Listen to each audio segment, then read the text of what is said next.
Guys, welcome to the Valleycast. Merry Christmas to you, Will. Merry Christmas, Steve. It's going to be a good one this year, even though we're still stuck in quarantine and the world is literally on fire now. I hope that this is a joke. I hope that this ends up I don't want that to be our reality 6 months from now. I don't want it to be our reality 6 months from now, and then someone shows me this clip and goes, it was his fault. It was his fault. He said it. No, I just got a notification today that said that the governor is shutting down Sacramento, closing bars and stuff because it's rapidly. Yeah. So we got to stay inside. We got to wear our masks. It's not time to let up yet. We got to keep on going strong. Just because you're over it doesn't mean it's over. Mm-hmm. Joe took his family on a little trip, just like a driving trip this weekend, and he was texting me going like, I mean, we can't even stop anywhere because most people aren't wearing masks. Yeah, that's insane. Yeah. I can honestly say most of the people here in the Bay Area that I see on the streets are wearing masks, which I really appreciate. But Sacramento isn't that far from here. So, yeah, we got to keep holding up. We got to keep staying strong. We got to stay in the house. Just stay in if you can, and if you can't, be safe. Just be smart and be safe. Like, my family's driving me insane. Like, on one of these days, my mom might get pushed down the stairs so I can collect some insurance You mean money. She might accidentally fall? Accidentally. Like, whoops, mommy, oops, sorry. But, yeah, like, if I can get, like, some money out of it, you never know. If I lived long enough to see my children be fed up with me enough and angry at me enough to push me down the stairs, then I probably deserved it. Guys, welcome to the Valleycast. William Haynes is our guest today. No one else is present because, you get to a point where you do this week after week in the same goddamn place every time, and you feel like you don't want to do it anymore. And so now we're kind of just taking turns and taking the load off of each other. Yeah, those other guys are lame. Let's talk about me. Well, Let's everybody see how we can make this situation about me. Well, we'll make it about you, Will, for sure. We'll talk about you. But I do want to say, I want to give a shout out. I've been giving Joe a lot of praise for this, but I want to give a podcast shout out, and then I'll probably shout him out again the next time he's on the podcast. We're on it together. But Joe put together a movie game show that had like Maud and the Willems and me and Elliot are on it, and some new friends, and it's like really, really good, and I'm so proud of him for putting that together, and Kevin editing the hell out of it as always, and everybody's Kevin's just putting killing in that it. elbow grease. Dude, Kevin's just like, I love him so much. He's so precious to me. He's such a precious little child. He's such a precious summer son. I just want to take care of him. Yeah. That's how I felt about you, Will, when we first became friends. I was like, that's a precious summer boy that I need to protect. Oh yeah. We had some good times when I was a child. And oh yeah, man.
But we'll get to that. But I just wanted to give that quick shout out to Joe and Kevin, and also everybody else who's been helping us with Valley Folk stuff. Kate's been killing it. Ryan Faroki's been helping us, and so many other people. But yeah, everybody's killing it. Despite all this lack of creativity and bummer shit going on, we're still making shit because we have to. We can't stop. But yeah, just want to give a quick shout out. But anyway, welcome our special guest, William Haynes, who literally hopped in at the last minute today because I told the boys I'd let him take a load off this weekend and I'd handle the podcast myself. So I was like, Will, you want to do this shit? 3 hours ago, 4 hours ago. Yeah. Yeah. Time flies by now. I don't know how long anything is. Any day. Agreed. Yeah, I told myself I just, need to take as many opportunities as I can because I'm not tired enough, when it comes to creating and stuff. Like, I feel like I had gotten to a certain point when we were at SourceFed that I was like exhausted, where I was truly like, I can't make anything. I remember like the defining factor to me that I always remember was like when I was on People Be Like, whenever they would turn on the lights, I would start sweating. And, they weren't even hot lights all the time. Right. It was just like I was so overwhelmed by having made 10,000 videos that my body was like giving me this alarm system that I needed to stop. And I no longer have that. I'm as well rested creatively as I've ever been. So I'm ready to push myself to the brink again. Yeah, I mean, we've been through some shit. You've been through some shit in this industry, and we've toughened up, and we're prepared for kind of anything that they wanted to throw at us, like weird algorithm fucking games and like pandemics and all sorts of fucking celebrities jumping in on the YouTube game and shit. Like, we're navigating all of this shit all the time. My dad all the time, he keeps saying like, oh, everybody's making YouTube videos now. I mean, he's right. He's totally I've been meaning to make a video about how the late night talk show hosts are doing their shows from home now. And as you know, I did a late night talk show from my living room years ago. Right. Out of necessity and creativity. And now seeing everybody else having to do the same thing as me, I'm like saying, who's really done the best job? Right. I mean, it's everybody's doing their own thing and struggling and trying to figure it out.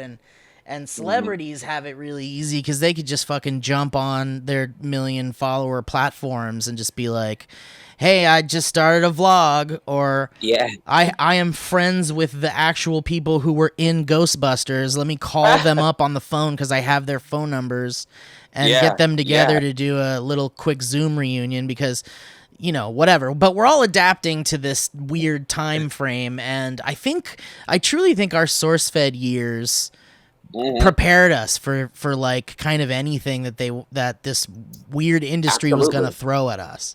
Yeah, I used SourceFed as an opportunity to build as big of a catalog of work as I possibly could. And I wanted the catalog to look as different as possible because, for the first couple of years of SourceFed, it was just videos of us on the white wall. And that's why when I came up with People Be Like, it was everything but me on a white wall. Like, I never really talked about it, and I think I talked about it for the first time when I was on Trisha and Maud's podcast, but they actually like at a point offered me SourceFed. They like, once People Be Like was doing really well, they wanted me and John and Jessica to take over as the host for it. And at the time, I really thought about it for a while. And then I was like, you know what? No, I want to keep doing People Be Like. And I'm glad I did because all of the stuff I created ended up being stuff that when you look back at it in my reel is so much bigger than it would have been if I had just stayed on doing the white walls. Oh, yeah. So, and you probably were. I mean, you would have had such a burnout doing nothing but SourceFed videos, just like Like, and you know me, I love talking about the news. I'm probably the only person from SourceFed that genuinely enjoyed talking about the news.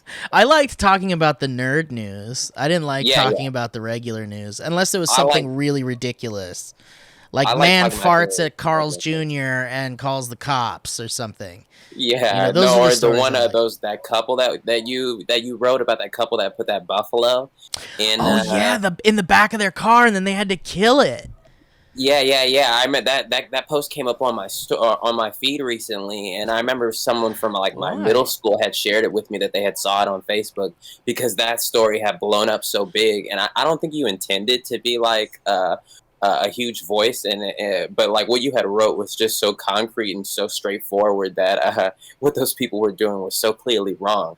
And so yeah, we made an impact all I the think time. so too, man. And I still get people messaging me and saying like, you know, SourceFed got me through so many rough times and got me through my college years or my high school years or abusive family or whatever. And it feels really good, man. I look back on those days as like a really hard, difficult, stressful time, but above any of that as the most meaningful time of my life, probably. Yeah. And so all of that came because Google in 2012 decided that they wanted to invest $100 million into content creators. And that's how they made Good Mythical Morning. That's how they made SciShow. And that's how they made SourceFed. Yeah. So it was crazy when I found out last week that LeBron James is spending $100 million on African-American content creators. Dude, what is this? You have to explain this. Not much is out about it, but I gotta get a part of this. Like, I'm like, there's so many different things that I could do if I had the backing of somebody like that. Like, you know, I don't know how much money they gave Phil to make SourceFed, but I bet you I could do something similar with less. Oh yeah, especially knowing all that we know now and everything you know now and all the things that you've done. I think you're ready for. Because I mean, look, dude. We're all creatives, right? We all have really cool ideas and we all talk to each other about all these really cool ideas. And I've heard about all of your ideas and you've heard about all of my ideas and they're all really great, but they all need like a lot of money to ever make.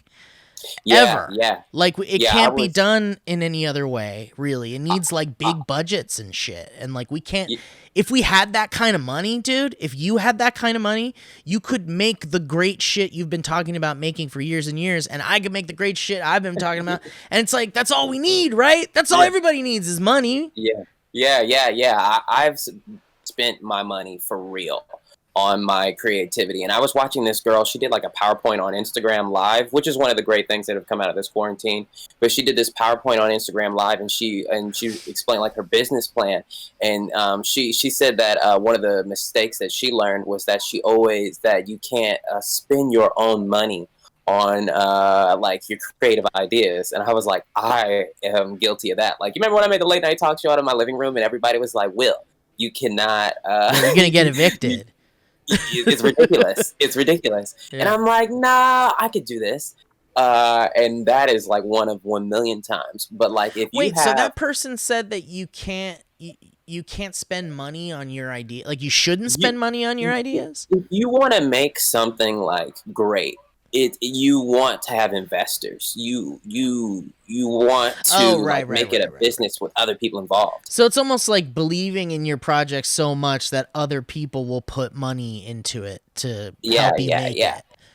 And you know me as an artist, I've never focused on money. That I think has been my blessing and what has gifted me with, you know, always being concentrated on developing skills and talent is that I never wanted it to be about money. It's always been against my belief system. But, you know, with the world that we're in now, with the economy going the way it is, you know, I'm like, what it actually is that I need to achieve my dreams is money. Like I hate to say it, but it's true.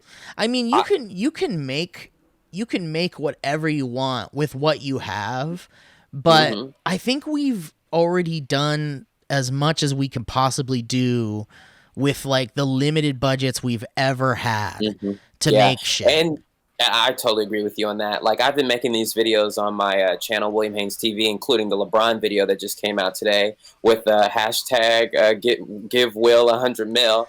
Is that the hashtag? Yeah. Hashtag give Will 100 mil because I want people to tweet him. But yeah, I've been making videos and people have been responding to him so nice. Everybody's saying how much they love them. Like, I'm literally shooting these videos on my cell phone. I was just thinking, I've been spending my whole life, like, you know, I went to film school and I'm like, I need to have this camera with this lens and this type of color correction. But with the videos I've been making recently, I was like, you know, it would be funny if I literally, I've been watching YouTube and I'm seeing all these commentary YouTuber videos and I'm like, you guys shot this with a potato. It made me realize I was doing too much. The Sony potato. That's one of their best new cameras. It's Japanese. Yeah, I mean, it especially now too when people are like, stuck at home and they don't have access to like studio equipment and stuff. They're like scrounging around for things they just have in the house. Like Whitney did this Friend Film Festival that I thought that was so hilarious. Yeah, it's really good. And did you see her movie? No, I haven't seen it. It's revolting. It's disgusting. You guys, I'm not surprised. Yeah, I love it. It's like straight up like a Fantastic Fest kind of like gross out kind of thing. It's really cool. But that's a great idea though. That home film festival. I love these kind of ideas that people are coming up with. Brilliant. Yeah, I like when she asked me to be a part of it. I was like, I don't know if I want to. Like, I'm doing Valley Folk shit, which is my priority over everything. And then I have Dynamic Banter, which is like really close to it, like the Valley Folk priority stuff for me. And then I have all this other shit going on. And it's like, I don't know if I want to.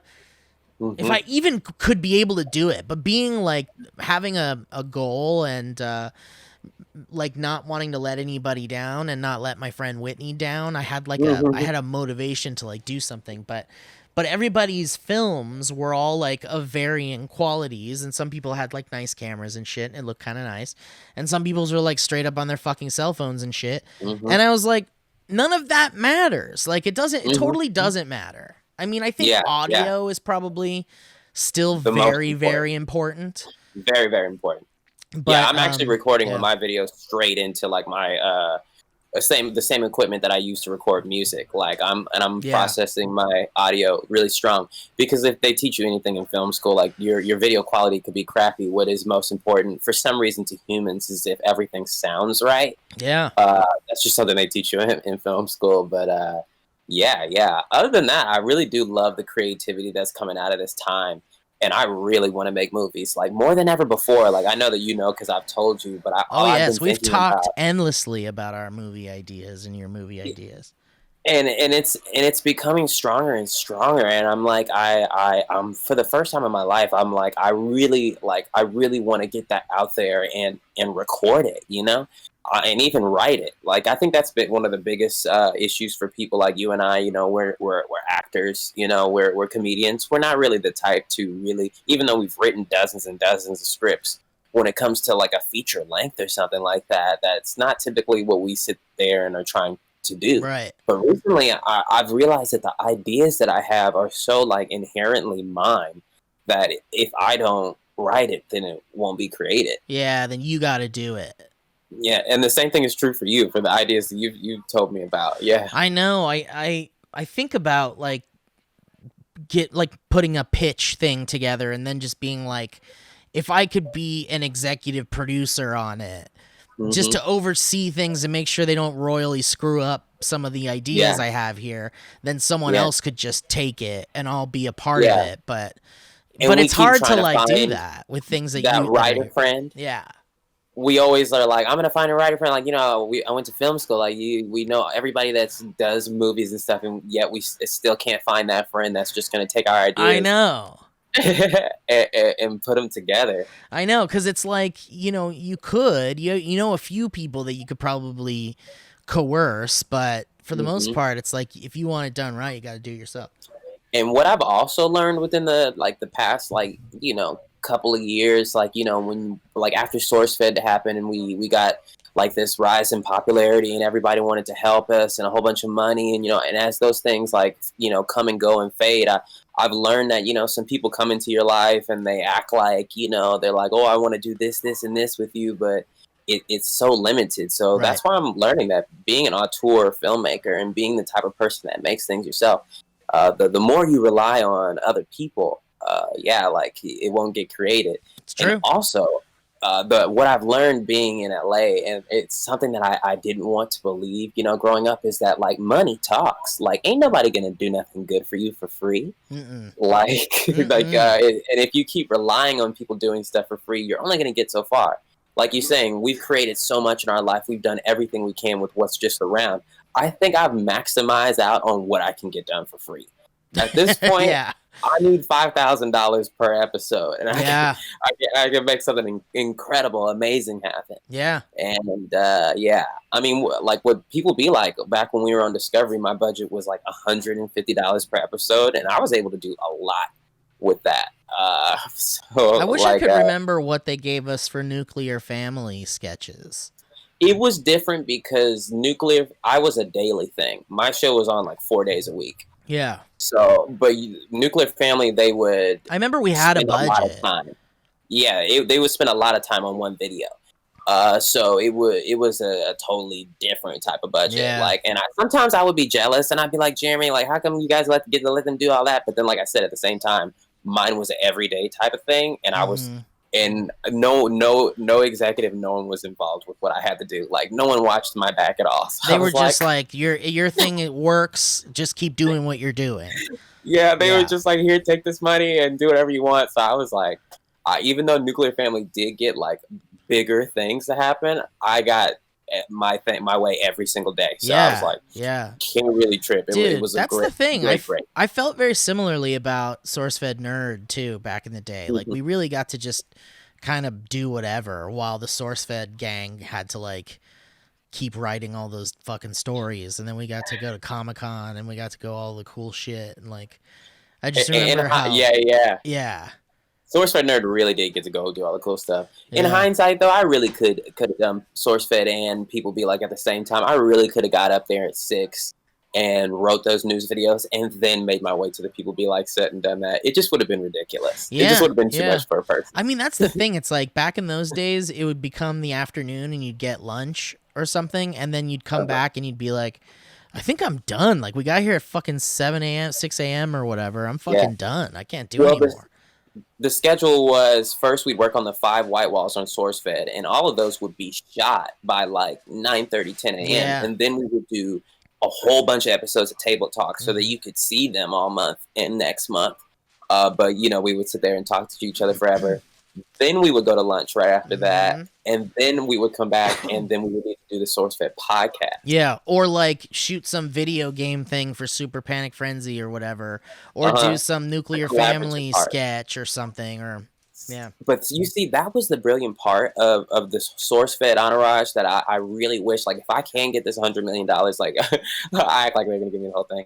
But if I did really get to do whatever I wanted, if I got to make my own SourceFed type deal, what I thought was so beautiful about SourceFed during this time that you're speaking of was, like you said, after lunch, the collaborative process. Like, you know, you got to be on Super Panic Frenzy, you got to be on People Be Like, you got to be on Nuclear Family. Like, what made us grow and what made our bubble so big was that we had so many different things with so many different people going on under the same building that there was always someone to collaborate with that you never would have known. Yeah. And then randomly, like, Amanda would come find you and go, hey, can you hop into Phil's thing really quick? And I didn't even think about any of that. Yeah. Remember how that would really just randomly happen? Like, you'd just be, like, walking through the office and Phil would just be, like, awkwardly come over and go, like, hey, man, you got, like, 10 minutes to just jump in here? Like, in, like, half an hour? And be like, oh, okay. I mean, I'm doing a thing, but sure. It's so funny. It's so funny because, like, I was laying on the floor in the editor's room because I was exhausted because of reasons. And it was probably like 4 o'clock. It was like after I had just done a Table Talk. I had just shot People Be Like, I just did everything. I was like, oh. I was literally laying on the floor in the editing bay. Phil walks in and he's like, how are you just laying on the floor? He's like, all right, let's record a podcast. And that's when we recorded our first podcast. No that way. we never released. Yeah. Really? Yeah. Where is that? I'm sure it burned just like the other one. Dude, if you're watching the video version of this, everybody, it looks like Will opened a treasure chest and it's just been shining gold in his face. It's just so funny. It was such a funny time. What is all this light shining in your face? Oh, you mean, yeah, I'm next to this beautiful window, and there's this tree. I love it. It looks like you found the Cross of Coronado. That's for big nights. Yeah, this time of day is perfect in this room. I wanted to, we got to talk some more about this LeBron thing, because that's absolutely crazy. But I also want to, play this game that I found recently that my friend Sage introduced me to. And I did this on Dynamic Banter the other day, but I wanted to show it and share it with all my friends. But it's a thing called AI Dungeon. And it's essentially a game that you can play by typing anything you want into the little, like, chat box or whatever, and then it randomly generates like an actual storyline for you. Here on Discord? Yeah, no. I'll type it all out. I have it on my browser over here, and I'll okay. So I wanted to try a quick experiment with you, Will. I wanted to see how a story would go if you were fully in charge of where everything goes and what happens. So yeah, do you want to do a little bit of that now, or do you want to talk a little bit more about this LeBron thing, and then we can do it? Well, let's play the game first. All right. So here we go. Let me pull up some of this music I have ready here. I've got some cinematic music here. AI Dungeon is what it's called. It's a lot of fun. I can't wait to do this with the boys eventually. But okay, so we're going to pick a setting, Will. Okay? Okay. There's a few settings here. Fantasy. Mystery, apocalyptic, zombies, cyberpunk, and that's it. I mean, fantasy, cyberpunk, mystery, apocalypse. I can't do apocalypse, and I can't do zombie. It's too real right now. Yeah, it's not funny. There's not much imagination to do. Agreed. Yeah, you're right. This lighting is just like, you're right. It's like I opened a treasure chest and it's like, whoa. Beautiful. I think it's either mystery or fantasy. What fantasy do you think they mean? Let's do fantasy. Because you know how I feel about like Lord of the Rings and stuff like that. I think that's what they mean. Okay, we'll go with fantasy, yeah. All right, so this is the character you get to be, okay? You're going to be the main character. You're either a noble, which is like, a royal kind of person, right? Isn't that what a noble is? Yeah. Or a knight, a fighting fucking valiant knight. A squire, someone learning to become a knight eventually. A wizard. Oof. A ranger. Or a peasant. Or a rogue. Well, back in the day, I used to always pick rogue. Like, when I used to play this game, MapleStory, which was my life back in 2005 or 6, I was a rogue, then I became an assassin. Like, it's the closest thing to a ninja. Of course I'm going to pick that. But in this case, I'm going to have to pick a wizard. Let's do wizard. How is it even a question? I know. Those options? All right, you get to name your character. What would you like to name them? Can I give you some suggestions? Huh? Can I give you some suggestions? Okay, yeah. You give me some suggestions. Okay, let me think. What about Junfrin Gongrigensen? Junfrin Gongrigensen. Nah. Okay, all right. What about William the Wise? Okay, yeah. Yeah? You like William the Wise? William the Wise. Boom. What'd you say? William Worcester is what Alana said. Worcester. All right, here we go. I can't even say that.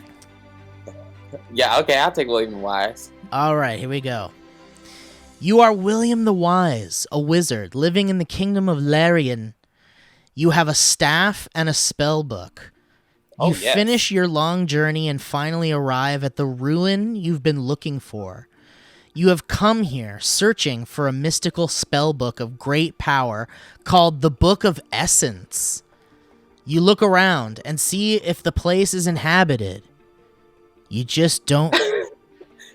You look around and see that the place is inhabited. It is inhabited. You just don't know by who. Uh-huh. So now we have the keys to the kingdom. We could go anywhere you want with this. And the AI in this game is so advanced that you can say anything and do anything you want. Like, as a matter of fact, you can do so much in this thing. I could type out right now, William the Wise farts, and suddenly we're in present day Manhattan, and he's looking for the best pastrami sandwich in New York.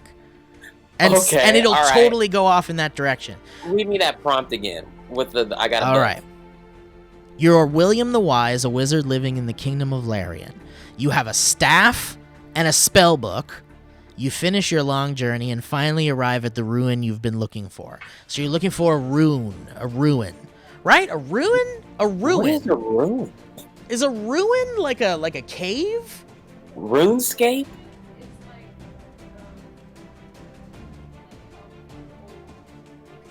An old location in ruin. Okay. It's not a rune, it's a ruin. Yeah. Paul Rubens. Okay. So you're in this area you've been looking for. You've come here searching for a mystical spell book of great power called the Book of Essence. You look around and see that the place is inhabited. You just don't know by who. So what do we do? I'm going to have to open my book of spells. Okay. And I'm going to have to open my book of spells and go to the chapter that is about disparaging spirits that disguise themselves, clearly. Okay.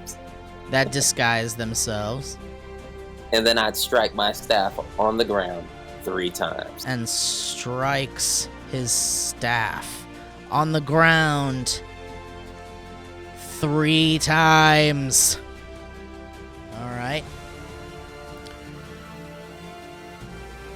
You go up to the book and look at the chapter you want to look at.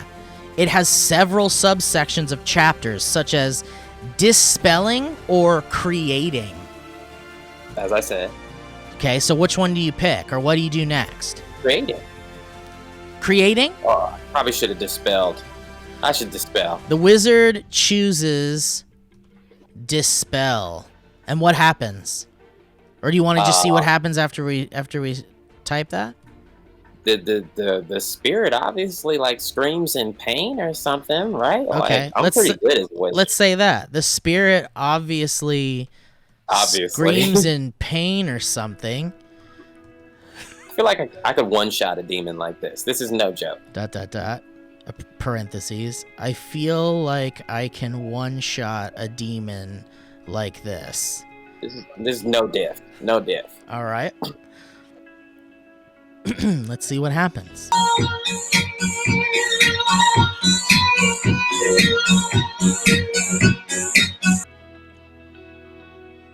It's analyzing. J.J. Tolkien. J.R.R. Robert Tolkien. Wow, it's really taking a second with this one. This is the longest. Oh, here we go. Okay. So, you, the wizard, chooses dispelling. The spirit obviously screams in pain or something. I feel like I can one-shot a demon like this. You open the chapter dispelling. There are several subsections of chapters, such as commanding or invoking. You look through the list of spells and pick one. Commanding. Okay. It's got to be commanding. The wizard Who created this website? chooses commanding. Someone with a lot of time. It's like so old school internet. You pick the first spell that catches your eye. It's called commanding. Okay? Great. We did that.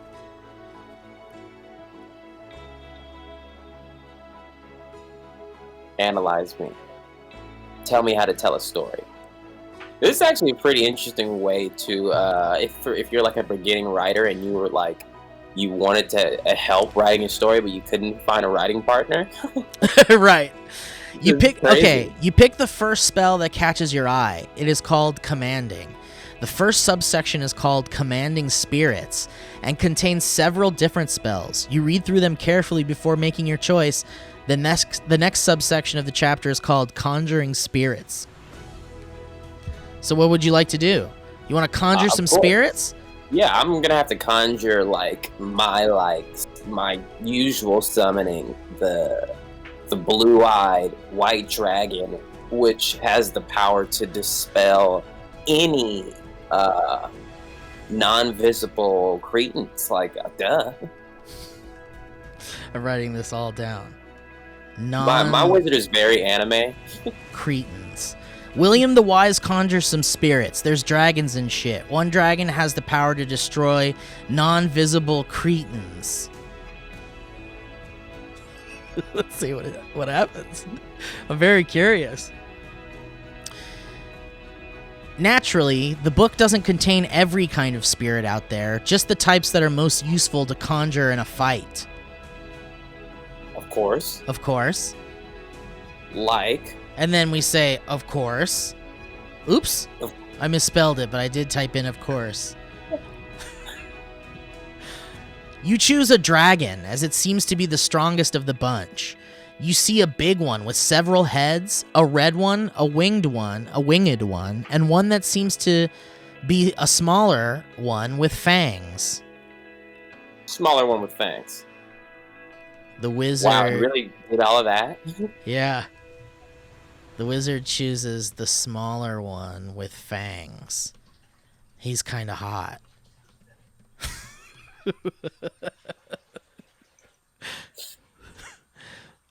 Okay. You pick the dragon with the fangs. He's quite pretty, to be honest. There's a big red one, a winged one, and several other types of dragons you can see. Okay, here, I'm going to try chapter. I'm going to have you say something. Okay. William the Wise lets out a shriek. The Kia. Ah, the Keogh. Of course. I have so many goddamn dragons. I'm like a badass. I got so many goddamn dragons and shit. And shit. Let's hear what he said. Let's see what happens. You grab your book of spells and turn to the chapter about dragons. You look through it and see that the book has several subsections of the chapter. For example, there is a subsection on each dragon. Okay. Oh, wow. Okay. And then, hang on. William thinks, well, this is boring, and throws the book over his shoulder. He pulls out a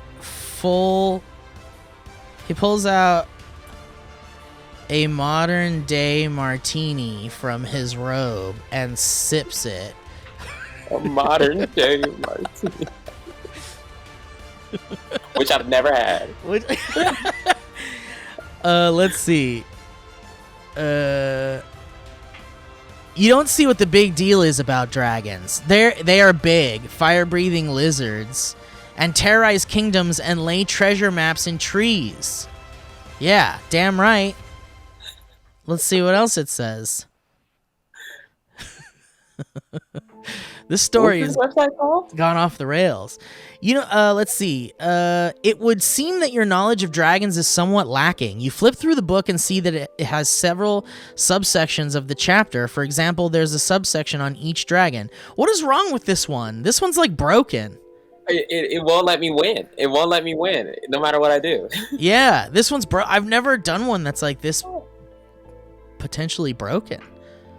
I brought it too much anime. It was like fantasy. This is fantasy. All right, let's do one last thing here to try to like change the scene here. Okay, the wizard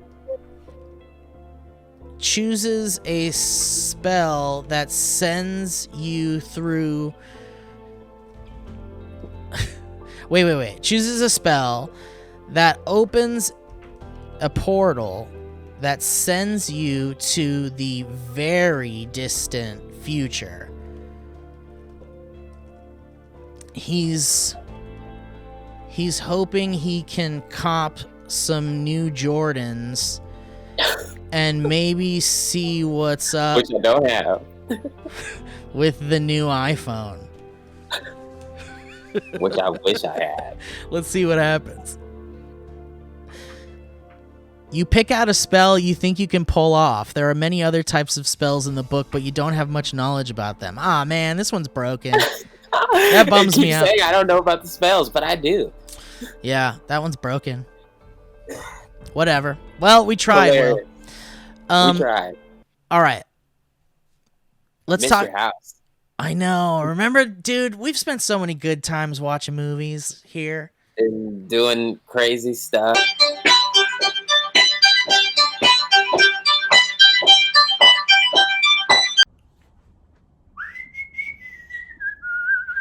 Oh, hey, I didn't notice you there. That's funny. Well, what are you even doing here in my apartment? Well, now that we're engaged in this completely happenstance situation, I just thought it would be fun to talk to you a little bit about honey. Now, what is honey? Well, it's a thing that bees make, I think. But more importantly, it's also a service. Yes, that's right. It's a thing that you can download on the internet very easily with just one click, and then it helps you find coupons for things online. You know how like when you buy something and there's like an area where it says type in the promo code here to get a discount or something? Well, it does that for you automatically. You don't have to go searching the web for codes and stuff. You can just use Honey and it automatically populates it. In fact, let me use a better term here. It automatically goes through, I don't know, maybe billions of codes on the internet to find you that perfect code to get you a discount on that thing. But don't take my word for it. Let's read the copy here. It says, look, we all shop online. I shop online. You shop online. If you don't, you're lying. And the thing is online shopping can be so easy and better and save you so much money.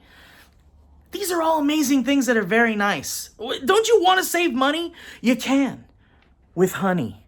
Now, Honey's just a free online shopping tool, as I said before, that saves you time and money online. It automatically finds the best promo codes, applies them to your cart. See, I knew all this stuff. I use Honey. I don't even need to read the copy, but I'm gonna, because we're supposed to.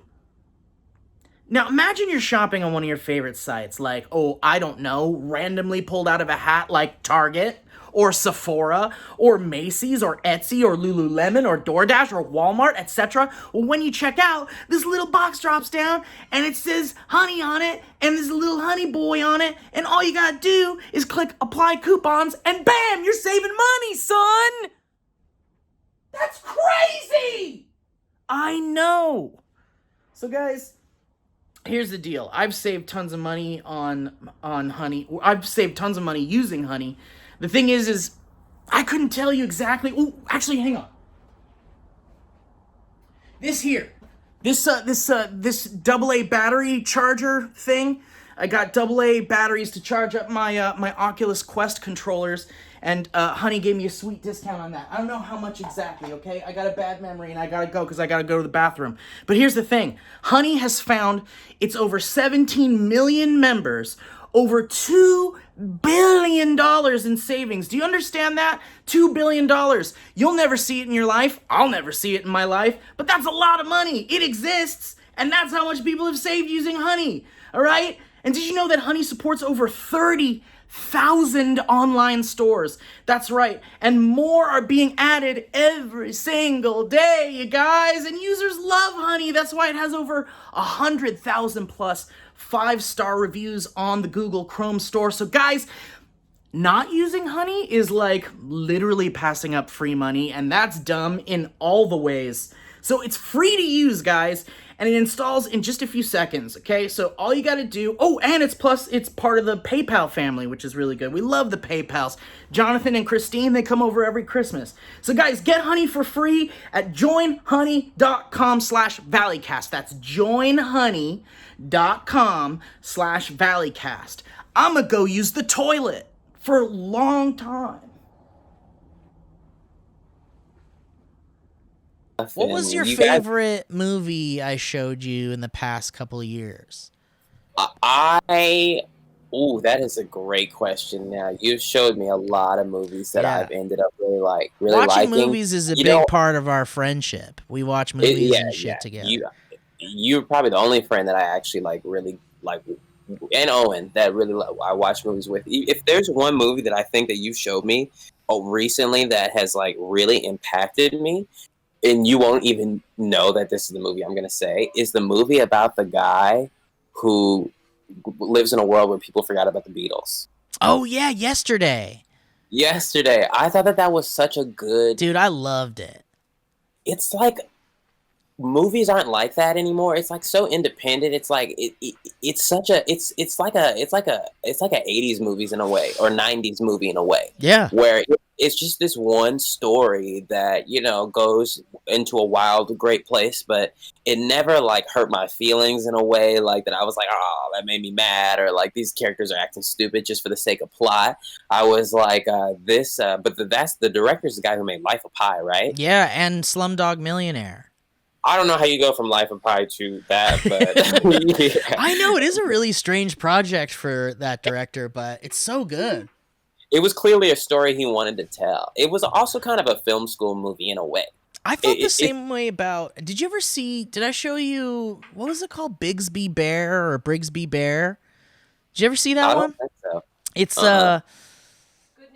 It's It's Kyle Mooney's movie where he's like it's very like Napoleon Dynamite in the sense that it's like ultra low budget kind of indie, but has a lot of great Mark Hamill's in it, and there's like great comedians in it, and it's a movie about a kid that essentially like was taught to believe that the world of like Teddy Ruxpin was like real essentially, but the dad was like making all of this like propaganda shit and didn't know about the outside world. And I guess he was stolen from birth too. So he gets like new parents and like he has to like learn how to be a normal human or whatever. But it's really good. That's a bad description of it, but it's very good. The other movie that you showed me that I think also really had an impact on me was that Japanese movie that is One Take. Zombie movie. One Take of the Dead. Yeah, is that what it was called? Yeah. I thought that was so good. It was also another movie that made me feel like, oh, like I really could make a really good story at a feature length. Like, it was just really good. Yeah, that's for those of you that don't know, it's literally like a one take zombie movie, but it's so clever and it's so well done, and it's such a really interesting filmmaking process, and just seeing how they get from scene to scene, and like it's just and it's also like the story is really good, and it's just like a really interesting. I just have never seen a movie like that. I don't think. Incredibly creative. Yeah, like being over there with your friends, like like when you had us all over to watch Parasite, I think you had over me, Whitney, Jesse, Bree, Alana, and I feel like somebody else was there. I think Owen was there. Owen was there too, huh? And I think maybe Mike Diva too.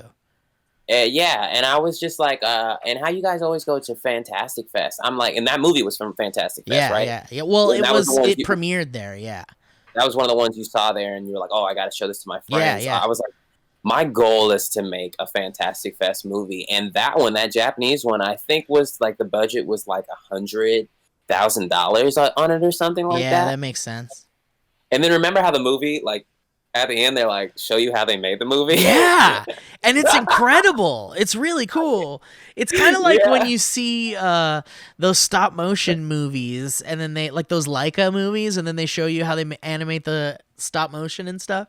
Oh, yeah. That clip that you posted a couple of weeks ago, it was like they showed the green, and they showed like how they do their stop motion. The big staircase and stuff. Dude. That's just as good as the movie. Like you said, I'd watch it like that. Yeah. That clip got me to even remember there was a movie called Missing Link, and it was like a Zach Galifianakis voiced like a movie about Bigfoot, and it looks gorgeous, and it's like a beautiful looking thing, and then that clip came up that shows people how it was made or whatever, and so I was like, oh fuck, I forgot that was a movie, so I watched it, and it's not good. Oh, really? So the sad. Aesthetic of it. Aesthetic of it looked amazing. Oh, it's gorgeous. Though. It's a gorgeous film. The first third. Yeah, I wouldn't have said a half. The first third. Yeah. I liked Isle of Dogs, but I don't know if it'll get a rewatch out of me. I loved Isle of Dogs. But I'm a big Wes Anderson nerd, so. Yeah. I love his cinematography in his movies, but the stop motion, there's something there. Will, I like to pull out this Would You Rather thing that I found on Reddit that I like to read to people so we could talk about some real fun Would You Rathers. So I have a pretty interesting one here. Okay. supposing we had the technology to freeze and unfreeze people, would you rather be woken every 10 years for 1 year or every 100 years for 10 years?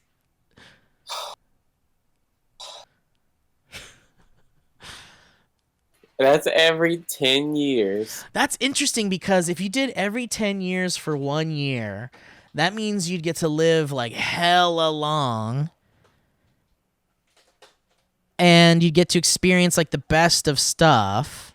I don't think I could take that. The best of like everything in the future. And 1 year, that's like 12 months of like enjoying everything the new future world has to offer. And everybody would really love you. They'd be like, that's the guy who's frozen. Yeah, he's back! He's back! Let's tell him. They'll like make a video to show him of all the things he missed for the past 10 years or whatever. And he's going to be like, I don't care about any of that because my brain is still from 2020. So. And like, what's his name from Jimmy Kimmel's like, did you guys hear about this? The guy, the guy that wakes up every 10 years for a year. He, the other day he said, do you guys still look at memes? And then the audience erupts into laughter. Yeah, and he goes, maybe you should go back to sleep for another 10 years, buddy. This is like a Futurama-esque movie right there. That's a great idea. That's like a Truman Show, but like on I think drugs. Either one is a terrible I agree. Life. 1 year. Okay, so the other one is you're woken every 10 years for 1 year or every 100 years for 10 years. I mean, that one is like ridiculous. Ridiculous. You don't even know. You don't even know. What it would be like. 100 years is so long. Everything would be so fucking different. Imagine just like 100 years ago from now, from this point, is so different. We were in another pandemic. The 1919. Yeah. But I'd say that though, if you did every 10 years, you have to slowly watch the people around you die. But if you did the 100-year one, you only got to watch it once. Yeah, but you could go, I'll see you in 10 years, and like that'd be like real. That'd be the real thing. And they'd be like, that wasn't funny the first or second or third time. Okay, let me see. Let me find another good one here. Would you rather have to fight one large muscular man or two men that are of about the same size and strength of you?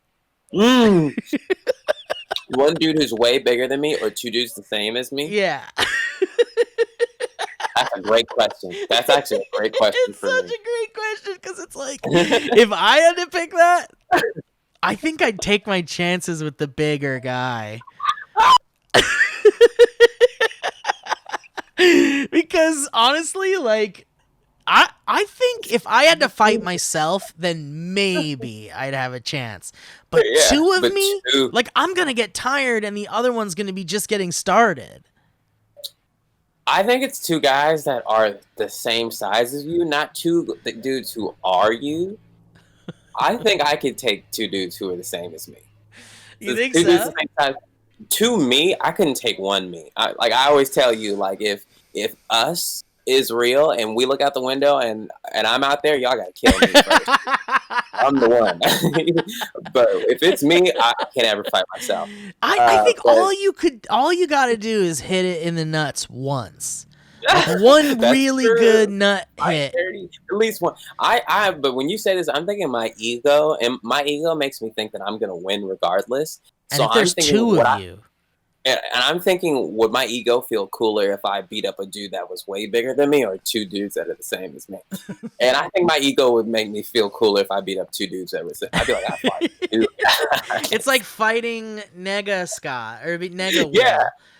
Yeah. Nega Will, though, that's scary. Yeah. That's the toughest one. That is scary. I wouldn't want to even hang out with Nega Will. Evil me. What if it turns out I am the evil one? Then I like the evil one better. Would you rather be able to freeze time around you, reverse time around you, or fast forward time around you? So it's like the click remote, but you only get one of them. If I was like more insecure, if I was younger, if I was the younger version of myself, I would want the reverse one because I would want the ability to undo any mistake I just made. Yeah. But here in the future, I'm so confident in myself. I just think I need more time. So if I could freeze time around me, if I could pause time, I'd have enough time to get myself out of any situation. Yeah, pausing time is such a good one. I need time to think. Because you could be like, I think we've all had that moment where you thought to yourself, I don't want this moment to end.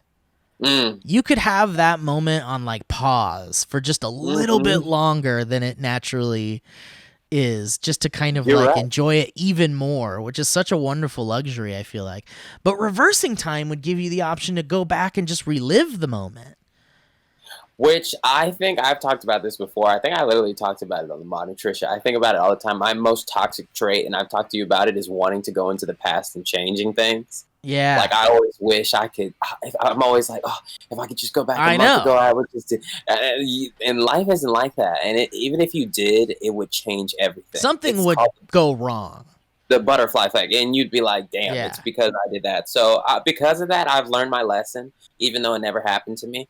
So I know reverse time isn't good for someone like me who has the personality to go out in the world and change things. If I also had the way to change things, fuck it up, and go back in time and do it again, I'd lose my mind. Yeah. No, totally. I think it comes with its own set of terrible issues. So pausing time it would just strengthen me. And like you said, you can't hold on to a moment that you really love. Never thought of it like that. But then it would go away like naturally, but I mean, that's life. That's life. You would just get a little bit more time with it. And I guess that's the most natural of all of them, right? Mm-hmm. Pausing time means... time I'll never use. No, that's a real dangerous one. Because haven't you seen the movie? Right. Will, would you rather ejaculate alive and angry hornets when you come, or have your elbow in constant pain like you just banged it into something hard forever?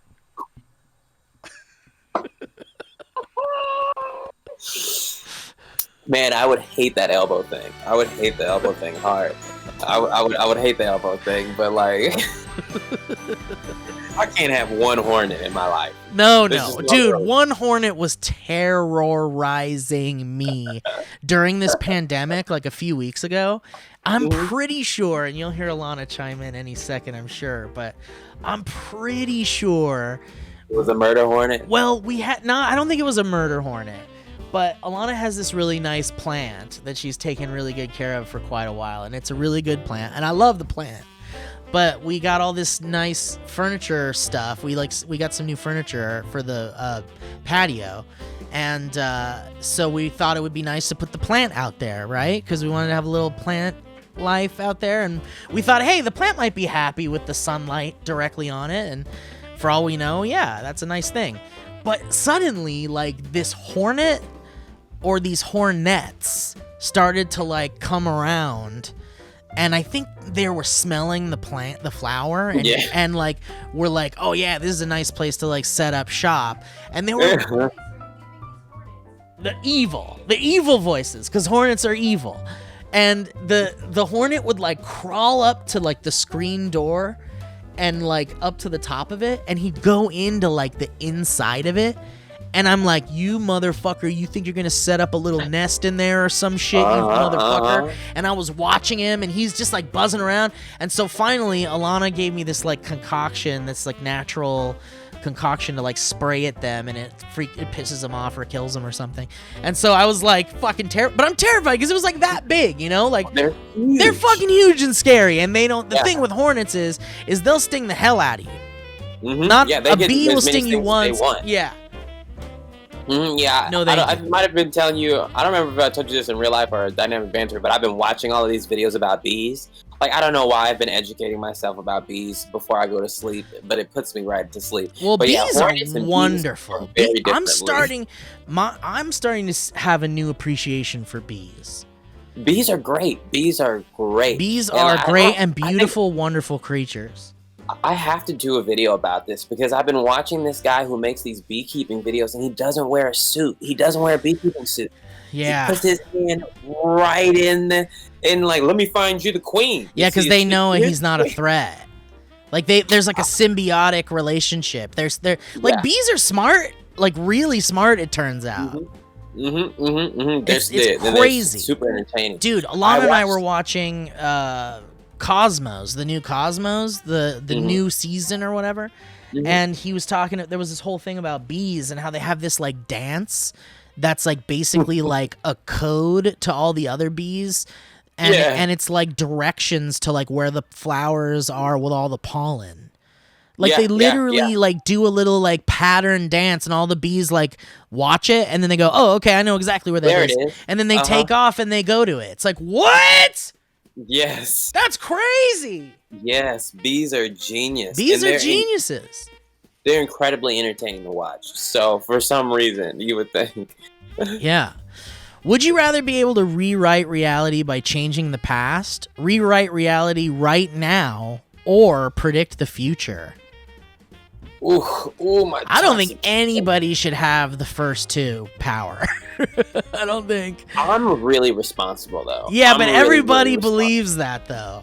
And if Lord of the Rings taught me anything, I think it's like power corrupts, you know? Yeah, that's true. Look at Frodo. Yeah, man. He doesn't even want power. He's a hobbit. But I think predicting the future is also a pretty dangerous power too. I wouldn't want. If someone showed me right now, they could show me my future 20 or 30 years from now, I would not want to see it. I know. You're robbing me. I know. You're robbing me of the journey. But what if someone was like, we'll give you what I have right here on this thing that looks like an iPhone is 30 seconds of something you've done 40 years from now. And they're like, just hit play. Like, oh, it's like a piece of art that I made or something? Or something. Or something bad? Like, who knows what it is? Yeah. It'd have to be like Star Trek. There was an episode where these guys came to Jean-Luc Picard, and they're like, we're from the 26th century, which is like 200 years in the future. And they're like, you're involved in this cosmic event that led us back to here, and you need to retrieve this thing for us. And he's like, okay. And I feel like that's like the only way like I would ever want to be involved in the future. Like also my other rule is like, after I'm dead, do not bring me back. I do not. No summonings. No hologram. Yeah, well, I was just gonna say, can we have you on the record saying that maybe we can have a hologram of Will? No hologram. No, all right. No hologram. No, none of that. When you're dead, you're dead. Once I'm dead, I'm dead. Yeah. That's how I feel about being honest. All right. But I think I would want the change the past thing. I think I'm pretty responsible, and I would only use it for situations that needed to be I guess if you could keep doing it, I mean, I think it still brings us back to that point that, like, you would have to end up changing as a person with that power eventually, and the person you would become would probably be nefarious and not very good. It's because, like, which events do you choose to change? And because why? In some horribly negative events do lead to great positive change. And the change, and who knows? So that's how we get to positive change is because of some bad things happening. So it'd be rough. But also having the power to change those things and be reminded of the pain that those people went through, you know, that would weigh on you too. Would you rather live as a lion but die after 1 week, or live as a cockroach but die after 100 years? I'd definitely take my week as a lion. Yeah, I think I'd take male lion? as a lion too. Oh my god, I wouldn't want to live as a cockroach for 10 seconds. Although male lions have to like fight each other to win over their mates. Get offed. Yeah. You will get offed by another male lion. Yes, you will. The female lions do all the hunting, and you get to have your whole lion harem or whatever it is that they do. Yeah. But you're right. The other lions will try to kill you. So, would you rather not have the need to sleep or not have the need to breathe? I'd take breathe. I want sleep because, like, I think my creativity is only limited because I get tired. Yeah, but sleep is so nice. It feels so good once you do it. Yeah, me eating and sleeping, like, I'm such a robot that if I didn't have to eat or sleep, I wouldn't. I would choose to turn those off. What do you get if you do that? Not having the need to breathe. You could just, like, you could be underwater for a long time. Nothing really. There's no in and out underwater. There's, like... You wouldn't die if carbon monoxide poisoning happened. Maybe that's quite a pleasant way to go, isn't it? It is. They say it is the most pleasant way to go. So... Well, Will, listen. I wanted to say Merry Christmas to you one last time before we go off on this holiday. And to your family and to yours. Thank you. I wanted to wish Merry Christmas to everyone in the audience, too, who's listening to this. I hope you have a very happy holiday. Thank you. Listen, let's help our buddy Will out. I think this LeBron James thing could be a big deal for you, Will. Thanks. And if you got on his radar just a little bit, and he just, like, one of his 100 people that, like, filter through to him thinks you're funny, then, like, I think there's a big chance for you to be involved in this. Thanks, Steve. Yeah, so if everybody can tweet at him, use my hashtag, GiveWill100mil and at LeBron James, and tweet him my video or let him know that you want me to be one of the Black creators he features, because I really want it to happen. I want money. I don't have any money. If I did have money, I could do crazy, amazing things. I could change other people's lives. As much as I can change my own. So, yeah, I hope I get to make it happen too. Will, remember when you did a stream where you gave someone a laptop? Yeah. I was just thinking about that the other day. That was really nice of you. Yeah. We raised $1,000 and gave it to the Rise Center, the youth center I worked with here in Richmond. That taught me how to edit and how to shoot videos and all that stuff. So it felt natural to only give that back. So. Yeah, we could do even more greater stuff. That's very nice, Will. I was thinking about that. You got a good heart, buddy. Hey, thanks, man. All right, well, listen, help this man out. We'll use as much as we can, you guys. If you want to use that hashtag, that'd be really great to help out Will.